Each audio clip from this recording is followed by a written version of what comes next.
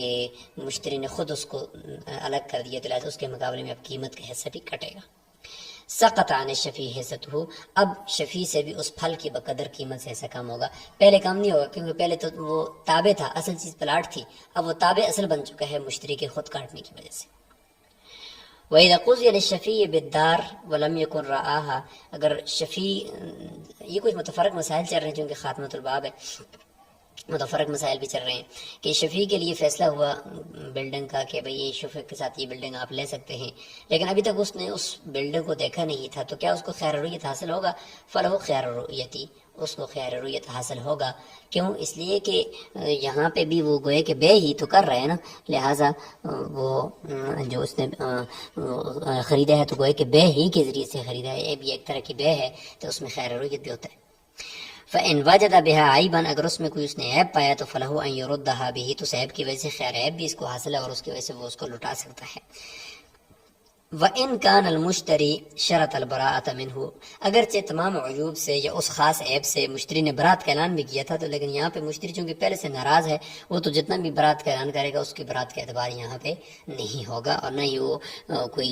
شفیع کی طرف سے کوئی نائب ہے کہ وہ برات کا اعلان کرے گا تو شفیع کے اوپر وہ لاگو ہوگا، نہیں، بلکہ ہو سکتا ہے کہ یہاں پہ مشتری نے کوئی نقصان خفیہ طور پر پہنچا دیا ہو کہ بھئی مجھ سے کیوں جبرن یہ لی جا رہی۔ وَإِذَا ابْتَاعَ بِثَمَنٍ مُؤَجَّلٍ، اگر مشتری نے خریدا ہے اس کو ادھار خریدا ہے پلاٹ کو، تو شفیع بھی کیا ادھار ہی خریدے گا؟ تو کہتے ہیں کہ نہیں، فالشفیع بالخیار، شفیع کو اختیار دے دیں گے کہ انشاء اخذها بثمن حال، اگر آپ نے خریدنی ہے تو آپ نقد ثمن، حال کا معنی نقد ثمن دے کر آپ خریدیں گے، فَإِنْشَاءَ صبر، اور اگر آپ چاہتے ہیں کہ بھئی فی الحال وہ مشتری ادائیگی کر دے، اس کے بعد پھر آپ لینا چاہتے تو صبر، اگر چاہے تو شفیع صبر کر دیں، حتی ینقضی الاجل، یہاں تک کہ جو ادھار جو اس کے ثمن کا ادھار کیا اس کی مدت پوری ہو جائے، ثم یأخذھا، پھر شفیع جو ہے وہ اس کو لے لیں۔ تو یہ دو اختیار ہوں گے۔ وَإِذَا اقْتَسَمَ الشُّرَكَاءُ الْعَقَارَ،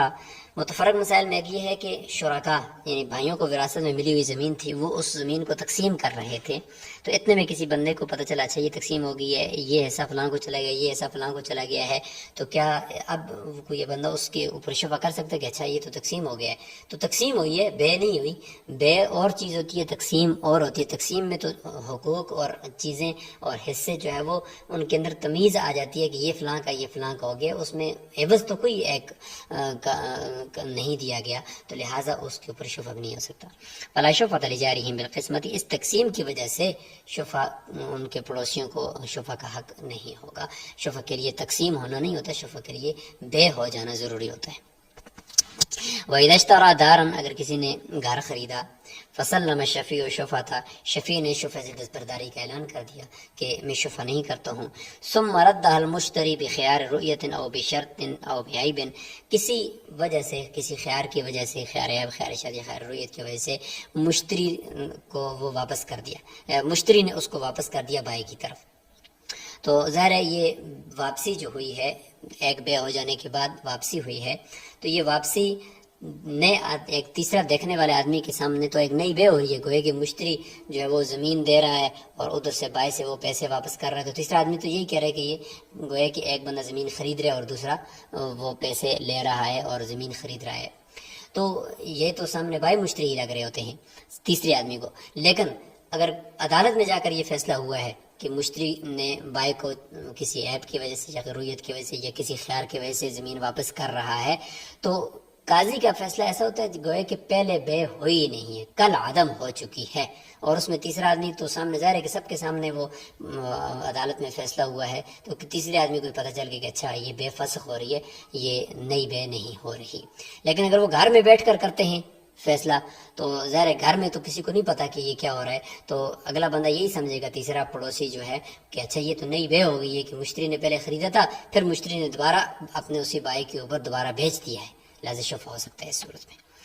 کہتے ہیں کہ بقضاء قاضٍ، اگر مشتری نے جو واپس کیا ہے بائی کی طرف قاضی کے فیصلے کے ساتھ کیا ہے تو فلا شفعۃ للشفیع، پھر شفیع کے لیے شفع نہیں، کیونکہ قاضی کے فیصلہ تو بالکل اوپن ہوتا ہے، سب کو پتہ ہوتا ہے کہ یہ بے فسخ ہوئی ہے، نئی بے نہیں ہوئی۔ وَإِن رَدَّهَا بِغَيْرِ قَضَاءِ قَاضٍ، اور اگر قاضی کے فیصلے کے بغیر مشتری نے بائی کی طرف واپس کیا ہے تو تیسرے آدمی کے سامنے یہ گویا کہ نئی بے ہو رہی ہے، او تقایلا، انہوں نے یا اکالا کر دیا ہے، تو فلشفیع شفعۃ، تو اس صورت میں شفیع کو شفع کا حق ہو سکتا ہے، کیونکہ تیسرا آدمی شفیع ہے، وہ دیکھ رہے تھے کہ بھئی مشتری نے پہلے خریدا، اب مشتری نے دوبارہ بائی کے اوپر بیچ دیا، لہذا میں شفع کرتا ہوں، لہذا بے ہو چکی ہے گویا کہ۔ تو کتاب الشفع یہاں پر متفرق مسائل کے ساتھ اپنے اختتام کو پہنچی، اور امید ہے کہ آپ اس کے جو موٹے موٹے مسائل ہیں، شفع کا طریقہ، طلب مواسبت، طلب تقریر اور طلب خصومت کو اچھی طریقے سے سمجھ چکے ہوں گے۔ اور آخر میں آج 3 ہیلے، یہ سوال بھی ہے کہ وہ 3 ہیلے کون کون سے ہیں کہ جس کی وجہ سے مشتری اپنے آپ سے شفع کے حق کو ساقط کروا سکتا ہے، تو اس کو بھی آپ نے اچھی طریقے سے امید ہے کہ سمجھ لیا ہوگا۔ تو یہاں پر یہ جو خالی پیج ہے اس پر آخر میں ہم دوبارہ ایک دفعہ اس گھر کو بنا کر آپ کو دکھا لیتے ہیں کہ مثال کے طور پر یہ ایک پورا سمجھ لیں کہ پلاٹ ہے، یہ پورے پلاٹ میں یہ والا جو حصہ ہے مثال کے طور پر یہ شفیع کا ہے، ٹھیک ہے، اس کے اوپر ہم نے لکھ دیا ہے شفیع، یہ شفیع کا ہے، اور یہ اس طرف جو ہے وہ بائی کا ہے، اس کے پڑوسی کا ہے۔ تو یہ بائی اس کو فروخت کرنا چاہتا ہے، تو فروخت کرنے کے لیے اس نے ہیلا پہلے تو یہ کیا کہ یہ چھوٹا سا حصہ اس کو چھوڑ دیا اور اس کو چھوڑ دیا، اس کو نہیں بیچا، اور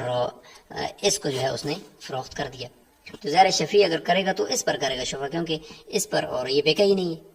تو اتصال نہیں ہوا تو لہذا شفع نہیں کرے گا۔ دوسرا یہ تھا کہ یہ جو چھوٹا ہے اس چھوٹے حصے کو مہنگے داموں بیچ دیا، تو شفیع اس کو دیکھے گا اچھا چھوٹا سا گز اتنا مہنگا بکا ہے میرے قریب میں، تو وہ شفع نہیں کرے گا۔ تو خریدنے کی وجہ سے مشتری جو ہے وہ شریک فی نفس المبیع ہو جائے گا اس کے ساتھ، اس حصے کے ساتھ، تو پھر بعد میں مشتری اس پلاٹ کو بھی خرید لے گا، تو شفیع اس کے اوپر شفع نہیں کر سکے گا۔ یہ ہو گیا. اور تیسرا یہ تھا کہ یہ جو پورا حصہ ہے اس کو مشتری خریدے،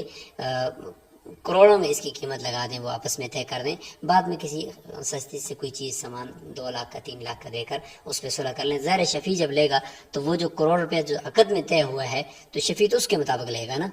تو بعد میں جو انہوں نے صلح کیا اس کے مطابق تو لے گا نہیں، اس لیے شفیع اس پر دار ہو جائے گا. تو اس طریقے سے وہ، تو یہ ہے 3 ہیلے، ان کو آپ اچھی طریقے سے سمجھ لیں. السلام علیکم ورحمۃ اللہ وبرکاتہ.